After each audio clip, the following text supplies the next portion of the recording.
अस्सलाम वालेकुम नाज़रीन, हमूदुर रहमान कमीशन रिपोर्ट की चौथी किस्त के साथ आपकी खिदमत में हाजिर हूँ। एक दिन के नागे के लिए माजरत, मुझे दोस्तों के मैसेजेस आए कि हमूदुर रहमान कमीशन की अगली किस्त नहीं आई।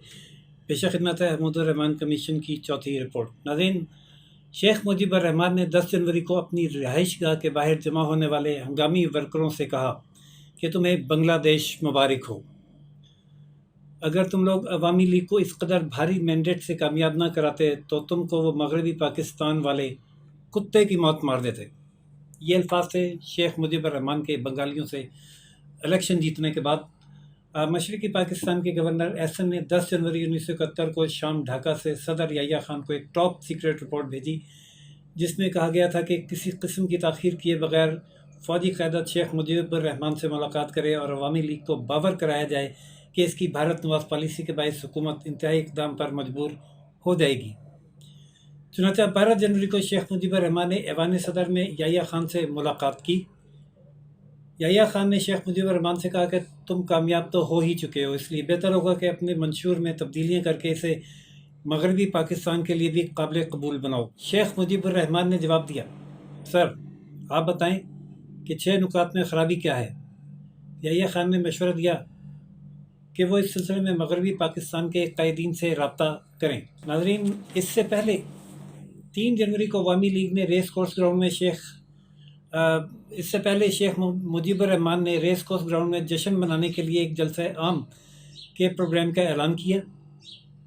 इस जलसा में स्टेज पर अवामी लीग के तमाम मुंतखब अरकान स्याह बास्केट और कंधों पर गर्म शालें रखे मौजूद थे और शेख मुजीबर रहमान ने इन तमाम अरकान से हल्फ लिया कि अगर इनमें से कोई भी 6 नुकाती प्रोग्राम से मुनहरफ हुआ तो अवाम उसे ज़िंदा दफन कर देंगे। इसके बाद 27 जनवरी से 30 जनवरी की ज़ेड भुट्टो और शेख मुजीबर रहमान के दरमियान मुज़ाकरात होते रहे। अवामी लीग के रहनुमा डॉक्टर कमाल का कहना था कि मुज़ाकरात के दौरान ज़्यादातर जोर इस बात पर रहा कि इक़्तिदार में पीपल्स पार्टी का हिस्सा क्या होगा। भुट्टो का कहना था कि 6 नुकाती प्रोग्राम वफाकी तर्ज हुकूमत के मुनाफी है और कन्फेडरेशन के मुताबिक है। मिस्टर भुट्टो ने ढाका में इंटर कॉन्टीनेंटल में प्रेस कॉन्फ्रेंस में ऐलान किया कि वो 6 में से 5.5 नुकात तस्लीम करते हैं। 13 फरवरी को ऐलान किया गया कि आइन साज असम्बली का इजलास 3 मार्च को ढाका में होगा। जुल्फ़िकार अली भुट्टो ने आइन साज असम्बली में शिरकत से इनकार कर दिया। इनका ख्याल था कि 6 नुकात में रद्द-ओ-बदल और मुफाहमत के बगैर इनका ढाका जाना बेसूद था। उन्होंने कहा कि पीपल्स पार्टी को 6 नुकात को तस्लीम करने पर जिस हद तक तैयार हो सकती थी, इंतहाई तौर पर अपना मौक़िफ़ बयान कर चुकी है और मौजूदा हालात में हम ढाका में आइन मुरतब करने के बजाय आइन को तस्लीम करने नहीं जा सकते। दूसरी तरफ मशरक़ी पाकिस्तान में अवामी लीग ने इजलास में शिरकत के लिए तैयारियां मुकम्मल कर रखी थी। मुजीबर रहमान ने अपने चंद साथियों को भारत भेज दिया ताकि वो इजलास मुलतवी करने की सूरत में मुसल्लह जदोजहद कर सकें। 19 फरवरी को सदर याह्या खान ने भुट्टो से मुलाकात की, जो 5 घंटे जारी रही। भुट्टो ने कहा कि अवामी लीग करंसी अमूर, खारजा और टैक्सों के मुतालिक मुजवज़ा दफ़ात में रद्द-ओ-बदल करे तो हम ताउन करने को तैयार हैं, लेकिन तमाम कोशिशों के बावजूद कौमी असम्बली के इजलास का इनेकाद मुमकिन न रहा और इजलास मुलतवी कर दिया गया।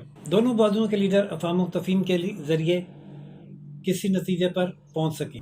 इजलास मुलतवी करने का मकसद ये था कि दोनों जानिब के लीडर अफ़ाम तफ़हीम करें और किसी नतीजे पर पहुँच सकें। मशरक़ी पाकिस्तान में अमन व अमान की सूरत हाल पहले ही मुक़्तदर थी। हड़ताल के दौरान जलसे जुलूस के अलावा आतिशज़नी और लूट मार के वाक़यात भी रूनमा हुए, यहाँ तक कि ढाका में कर्फ्यू लगाना पड़ा। सदर याह्या ने आइनी उलझाव दूर करने के लिए 10 मार्च को मुंतखब सियासी रहनुमाओं की कॉन्फ्रेंस तलब की और कहा कि कॉन्फ्रेंस के बाद 2 हफ्ते के अंदर कौमी असम्बली का इजलास बुला लिया जाएगा।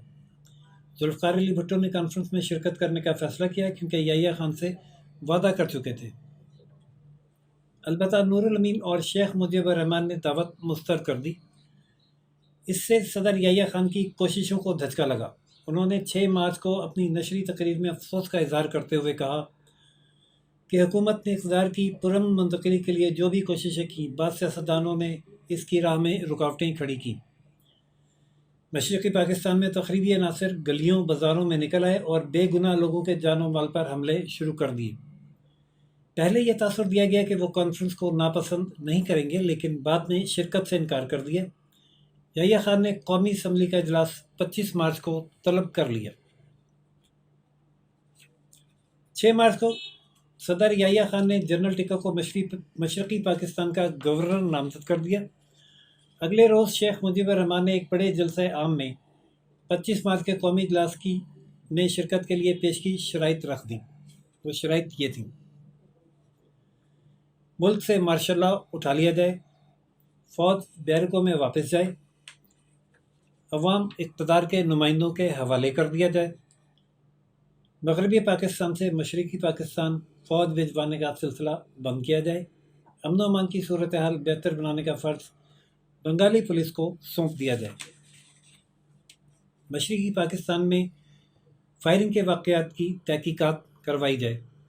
اس جلسے میں مجیب الرحمان نے تحریک عدم تعاون کا اعلان کر دیا اور لوگوں کو ہدایت کی کہ وہ ٹیکس نہ دیں، سرکاری اور نیم سرکاری اداروں میں ہڑتال کی جائے، تعلیمی ادارے بند رکھے جائیں، بینک یا دیگر ذرائع سے رقوم پاکستان نہ بھیجی جائے، مغربی پاکستان نہ بھیجی جائے۔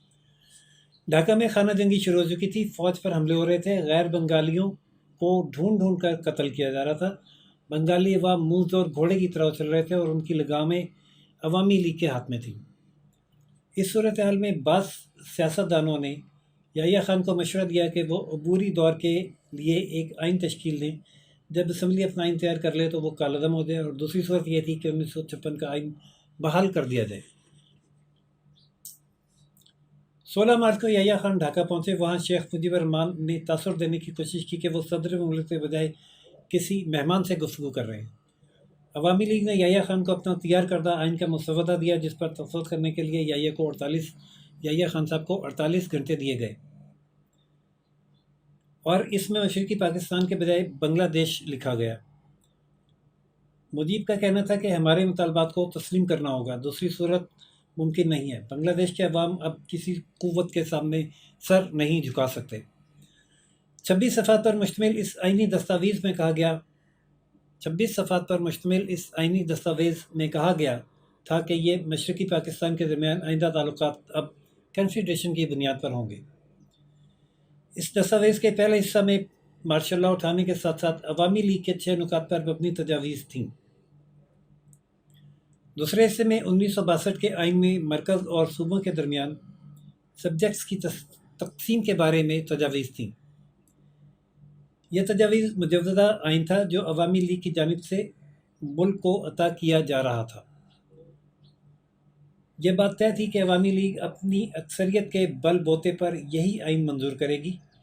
مذاکرات میں کھل کر یہ بات کہی گئی کہ پاکستان کا آئین فیڈرل ہونے کے بجائے کنفیڈرل ہوگا، اسٹیٹ آف ویسٹ پاکستان اور اسٹیٹ آف بنگلہ دیش پر مشتمل بھی ہوگا۔ چاٹگام کی بندرگاہ سے چھاؤنی کے راستے میں فوج کی نقل و حمل روکنے کے لیے سڑکوں پر بڑی بڑی رکاوٹیں کھڑی کر دی گئیں، کوڑے، اینٹوں اور ڈرموں کے ڈھیر لگا دیے گئے۔ جب فوجی ہٹانے کے لیے آئے تو لیگ کے کارکنوں نے فوج کو آگے بڑھنے سے روک دیا۔ لیگ کے کارکنوں کا یہ عمل بہت بڑے تصادم کی شکل اختیار کر گیا، فوج کو فائرنگ کرنی پڑی، جس کے نتیجے میں بھاری جانی نقصان ہوا۔ اب ملک کو 2 لفظ ہونے سے بچانے کے لیے فیصلہ کن کوششوں کا آغاز ہو چکا تھا۔ مذاکرات کی ناکامی کے بعد 22 مارچ 1971 کو یحییٰ خان نے فوجی ایکشن کی حتمی منظوری دے دی، جس میں شیخ مجیب الرحمان کو گرفتار کرنے کا منصوبہ بھی شامل تھا۔ 25 مارچ کو ہونے والے قومی اسمبلی کے اجلاس کے ملتوی ہونے کے بعد بھارتی سفارتکاروں نے کلکتہ میں قائم کیے گئے عارضی ریڈیو اسٹیشن سے آزادی کے ترانے نشر کرنا شروع کر دیے۔ شیخ مجیب الرحمان کی یہ ریکارڈ شدہ تقریر بھی بھارت پہنچائی جا چکی تھی، جس میں آزاد بنگلہ دیش کے قیام کا اعلان کیا گیا تھا۔ اس تقریر میں نوجوانوں سے مخاطب ہو کر کہا گیا تھا کہ وہ اس وقت تک چین سے نہ بیٹھیں جب تک مغربی پاکستانیوں کو قتل یا قید نہیں کر لیا جاتا۔